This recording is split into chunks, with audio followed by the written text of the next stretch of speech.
शिवसेनेचे ज्येष्ठ नेते रामदास कदमजी सध्या आमच्यासोबत आहे. सर, सामनामध्ये आज भाजपवर टीका केली गेली आहे की मुंबईला भाजपवाले परप्रांतीयाचे जे पैसेवाले त्यांची रखेल करणार आहेत आणि जे मुख्यमंत्री आहेत ते मंत्रालय अलिबागला घेऊन जाणार आणि अटल सेतूला ते दुरुपयोग करणार आहेत. काय एक मला आपण सांगा,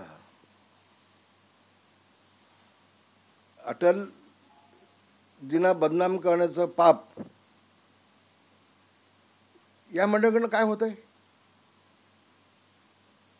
अटलजींचं आणि शिवसेना प्रमुख माननीय बाळासाहेब ठाकरे यांचे संबंध काय होते हे काय संजय राऊत साहेबांना माहिती नाही का? चांगली माहिती आहे ना.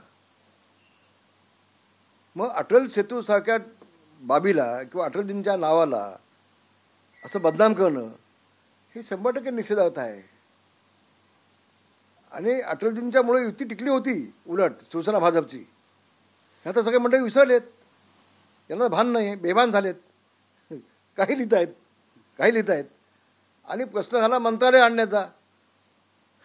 हे संजय राऊत साहेब आपण बोलताय जे मंत्रालय तिकडे घेऊन जाणार अलिबागला असं म्हणताय. अहो, 2.5 वर्षामध्ये तुमचे मालक उद्धव ठाकरे यांनी मंत्रालय मातोश्रीत आणून ठरवलं ना, त्याचं काय हे तुम्ही बोलताय? अहो, 2.5 वर्षामध्ये फक्त 2 वेळेला गेले मंत्रालयामध्ये उद्धव ठाकरे 10-10 मिनिटासाठी. आणि सकाळपासून संध्याकाळपर्यंत मातोश्रीवर बसून मंत्रालयाचं कामकाज चाललं होतं. तुम्ही विसरलात का? सगळं तुम्ही सगळं तुमच्या सोयीप्रमाणे घेता का? आणि म्हणून ज्या उद्धव ठाकरेंनी मंत्रालय आपल्या मातोश्रीमध्ये आणलं होतं त्यांच्यावर आपण बोललं पाहिजे. आपण भाजपला बदनाम का करतायत? आता पण बघा, मला सांगा, तुमचे मालक प्रत्येक सभेमध्ये एकनाथ शिंदे मोदीजींचे बूट चाटायला गेले होते दिल्लीला, मोदीजींचे बूट चाटायला गेले होते. तुमच्या मालकांना विचारावं, उद्धव ठाकरेंना. मुख्यमंत्री असताना सर्व पक्षीय शिष्टमंडळ घेऊन गेले होते दिल्लीला. आणि मग त्यांनी आयडिया काय केली? अजितदादांसकट सगळ्या पक्षाच्या लोकांना कॅबिनमधून बाहेर घालवला आणि मोदीजींसोबत एकटेच आतमध्ये 25 मिनिटं बसले होते. मग तेव्हा उद्धव ठाकरे 25 मिनिटं मोदीजींचे काय बूट चाटत होते? त्यांना विचारा ना तुम्ही. आणि म्हणून हे जे सगळे अनुभव सामन्यामध्ये तुम्ही सांगताय हे तुमच्या मालकाचे आहेत, हो, उद्धव ठाकरेंचे आहेत. आता तुम्ही आता डोळ्यासमोर मुंबई महानगरपालिका ठेवून उत्तर भारतीय असू देत, पैसेवाले असू देत, भाजपचे लोक असू देत, यांना बदनाम करण्याचा एकत्मिक कार्यक्रम तुम्ही चालू केलेला आहे. तुमच्या डोळ्यासमोर फक्त महानगरपालिका आहे. पण उत्तर भारतीयांना आणि भाजपला बदनाम केल्याशिवाय कदाचित तुम्हाला महानगरपालिका मिळणार नाही असं वाटतंय. पण तुम्ही काही केलं खूप लांब आहात तुम्ही. मुंबई महानगरपालिकेवरती मी आपल्याला दाव्यानं सांगेन, छत्रपती शिवाजी महाराजांचा भगवा झेंडाच फडकणार. याबद्दल कुठलाही दुमत असण्याचं कारण नाही. काही धन्यवाद. देवेंद्र फडणवीस आणि एकनाथ शिंदे बरोबर झालेल्या भेटीवर एक दिवस राज ठाकरे बोलतील असा संजय राऊत यांनी टीका केली ना. राज ठाकरे बोलतात ते अभ्यासाने बोलतात, त्याचा अनुभव मला आहे.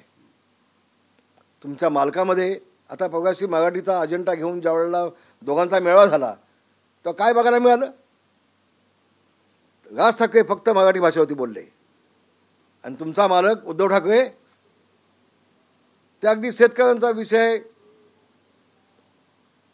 लाडक्या बहिणींचा विषय, दिल्लीमध्ये नरेंद्र मोदी कसा त्यांचा पेहराव असतो, काय घालतात, याच्याभोवती बोलता तुम्ही. विषय मराठीचा. आणि मला एक गोष्ट आश्चर्य वाटली, हो, त्या मेळाव्यामध्ये तुमचा मालक उद्धव ठाकरे यांनी त्यांच्या हातामध्ये रुद्राक्ष बांधले होते.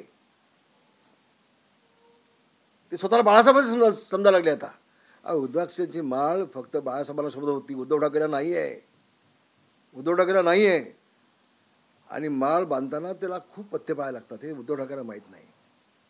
तेव्हा पंतप्रधानांच्या पेव्यावरती बोललो, पंतप्रधानांच्या वरती बोललो की आम्ही मोठे झालो. हे महाराष्ट्राच्या लोकांना कळतंय.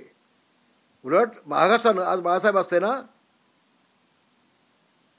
तर काश्मीर ज्यावेळेला ताब्यात घेतलं, काश्मीरचं कलम उठवलं, राम मंदिर बांधलं, पाकिस्तानला धडा शिकवला, या विषयावरती बाळासाहेबांनी आदरणीय मोदी साहेबांची पाठ थोपटली असते, त्यांचं अभिनंदन केलं असतं. पण तुमचा मालक फक्त स्वतःची वैयक्तिक कामं असतील किंवा दिल्लीमध्ये आपल्या काही माणसांना पाठवायची. मॅडम माहिती सगळी आता येते, मी बोलणार आहे. 15 वर्षाच्या आधी दिल्लीमध्ये कोण कोण गेले होतं अमित शहाना भेटण्यासाठी, काय प्रस्ताव ठेवला, मॅडम सगळी माहिती आली आहे. वेळ पडल्यानंतर मी त्याच्यावर देखील बोलणार आहे.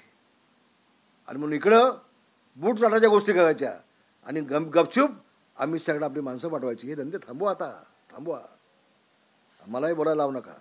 धन्यवाद. जय महाराष्ट्र. नव्याने वाईन शॉप परवाने दिले जाणार आहेत काय? नाही बघा, अधिक परवानगी दिले की अधिक लोक दारू पितील याच्यावरती माझा विश्वास नाही. मुळात माझी पहिली गोष्ट, मी आजच एक गोष्ट मी मुख्यमंत्र्यांना पत्र लिहिलं आहे की कोकणामध्ये आमचे काजू बोंड, लाखो काजू बोंड हे सडतात. गोवा मोठा झाला, तो काजू फेनीवरती मोठा झाला. गोवा राज्य मोठं झालं, सक्षम झालं आर्थिकदृष्ट्या. मग तो कोकणावरती सातत्याने अन्याय होतोय. उद्या कोकणी माणसानं जर काजू बोंडावरती काजू फेनी बनवली तर काय दारू पीत बसणार आहेत? ते व्यवसाय आहे, तो व्यवसाय आहे. पण प्रत्येक गोष्ट आमचे मित्र संजय राऊत साहेब यांना महाराष्ट्र शासनाने केलेल्या कामामध्ये कावळी असल्यासारखी पिवळी दिसते, तो त्यांचा दोष नाही असं मला वाटतं, त्यांच्या मालकाचा दोष असावा. जय महाराष्ट्र. उज्ज्वल निकम यांना राज्यसभाच्या खासदारकीसाठी नियुक्त केले. याच्या आधीच खासदार व्हायला होते. खूप चांगला निर्णय आहे. जसा आदरणीय देशाच्या पंतप्रधानांनी आमच्या मराठी भाषेला न्याय दिला, अनेक वर्षापासूनची मागणी होती अभिजात दर्जा मराठी भाषेला देण्यासाठी, ती मागणी आमच्या पंतप्रधानांनी पूर्ण केली. मराठी माणसाला सन्मान हा आमच्या पंतप्रधानांनी दिला. पण हे दोघा भावांचा जे जल्लोष झाला मराठीचा, त्याच्यामध्ये कोणी उल्लेख देखील केला नाही या बाबीचा. उलटबूट काढले गेले पंतप्रधानांचे. आणि म्हणून यावरून यांची संस्कृती काय आहे ते महाराष्ट्र पाहतोय समोरला.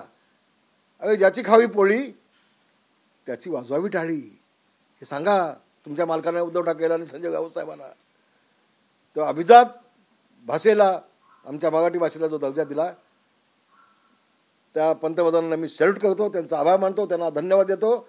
मराठी माणसाला, मराठी मातीला, मराठी भाषेचा सन्मान करण्याचं काम होय या देशाच्या पंतप्रधानांनी केलं आहे.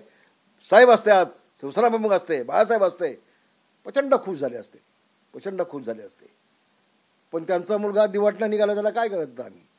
त्यांना सगळ्या ठिकाणी मोदींना शिव्या घालल्यानंतर मी कोणतरी मोठा आहे असं वाटत असेल. त्याचं उत्तर विधानसभेच्या निवडणुकीला त्याला मिळालंय. पण सुंब जळला तर पीळ जात नाही असं म्हणतात, ते बरोबर आहे, परफेक्ट आहे, ते काय चूक नाही त्यांची. धन्यवाद. पण आता दोन्ही भाऊ एकत्र आलेत, महानगरपालिका निवडणुकीमध्ये काय होणार? किती टक्के मराठी माणूस आहे हो मुंबईमध्ये? अभ्यास करून घ्या. मुंबईमध्ये 50% मराठी माणूस होता. मागच्या 25-30 वर्षामध्ये उद्धव ठाकरेंनी महानगरपालिका ताब्यात घेतल्यापासून आमचा जवळजवळ त्यातला 10-12% मराठी माणूस शिल्लक आहे. बाकी सगळा मराठी माणूस वसई, नाला, सोपाराच्या पुढे गेलाय. सगळा घालवला कोणी? उद्धव ठाकरेंनी घालवला आहे. त्यांनी हे पाप केलं आहे. आणि कसल्या भाषा करता तुम्ही महानगरपालिका आणण्याची? त्यांना कळेल घोडा मैदान लांब नाही, दूध का दूध पाणी का पाणी बहुत जल्दी होने वाला है. धन्यवाद. जय हिंद, जय महाराष्ट्र. व्हिडिओ जर्नलिस्ट कृष्णासह गोविंद ठाकूर, TV9 मुंबई.